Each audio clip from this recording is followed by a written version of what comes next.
زه خپل ولاړم پاکستان ته. پاکستان کې ما د مشرانو بلجینګان ولیدله، ما د دوی ځایونه ولیدله، ما د دوی مشورې د عیسایي والا سره ولیدلې چې دوی د عیسایي والا سره مشورې. ما پنجابیان ولیدله چې راتلل په افغانستان کې جنګېدله، افغانان یې وژلوله.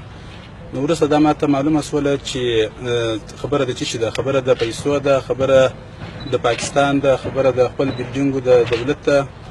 نو دغه وروسته مې خپل د کاکا زوی چې حاجي محمد ولي نومیږي، زموږ د واشیر دی، مدیر صاحب تورجان چې د واشیر د امنیت ملي مدیر دی، دوی سره په ارتباط کې شولم. حاجي محمد ولي د قهرمان صاحب سره خبره وکړله. وروسته مې ورته وویل چې څه رقم کار وکړم، کار خو دا رقم دی، نور زه دلته وظیفه نه اجرا کوم. دا وروسته دوی ماته وویله چې راسه، بس موږ دلته تا ته هر څه امکانات برابروو. موږ د قهرمان صاحب سره خبره کړې ده، د رئیس صاحب سره خبره کړې ده، د وادي صاحب سره خبره کړې ده، ټولو سره خبره کړې ده. تا داسې مشکل نشته، د خپل ملګرو سره، د خپلو شیانو سره راسه، د دولت سره یو ځای شه، د دې موږ تا ته هر څه امکانات برابروو.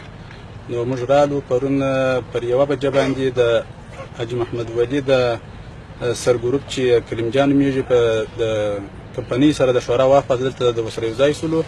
رالو ګرېشته او دلته اوس د دولت خلکو سره، د والي صاحب سره، د رئیس صاحب سره، د خپلو مشرانو سره یو ځای. نو موږ نور نه غواړو چې جنګ یا جګړه وکړو د طالبانو د خوا څخه.